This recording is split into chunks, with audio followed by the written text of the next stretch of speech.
মমতা বন্দ্যোপাধ্যায় বলছেন আঘাত করলে প্রত্যাঘাত করব, আহত বাঘ ভয়ঙ্কর। আহত বাঘ কে, কি করে আহত হলো, কে আহত করলো এবং ভয়ঙ্কর হওয়ার ফলটা কি হবে?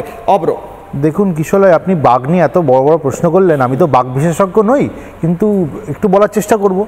কিন্তু চেষ্টাটাই হবে, বলতে বোধহয় পারবো না, কারণ আমি তো নিজে সত্যিই হিলে গেছি। মুখ্যমন্ত্রী মমতা বন্দ্যোপাধ্যায় যা সব ডায়লগ দিয়েছেন আজকে, হিলে কে যাবে না বলুন তো?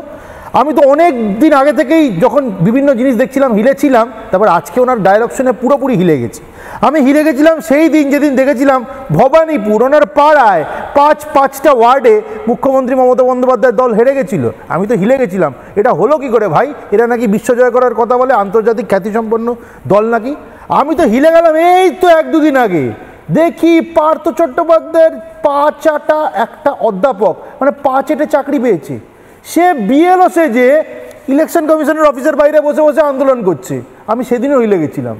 আমি তো হিলে গেছিলাম সেদিনও যেদিন দেখেছিলাম যে এবিটির একজন জঙ্গি নেতা জসিমউদ্দিন রহমানি জেল থেকে ছাড়া পেয়ে নিজের বউ বাচ্চা এদেরকে মনে না করে মনে করলেন কাকে? সম্মানীয় মুখ্যমন্ত্রীকে। ভিডিও বার্তা দিয়ে বলছেন যে পশ্চিমবঙ্গকে ভারতবর্ষ থেকে যদি কেউ আলাদা করতে পারে একমাত্র মুখ্যমন্ত্রী মমতা বন্দ্যোপাধ্যায় পারবে।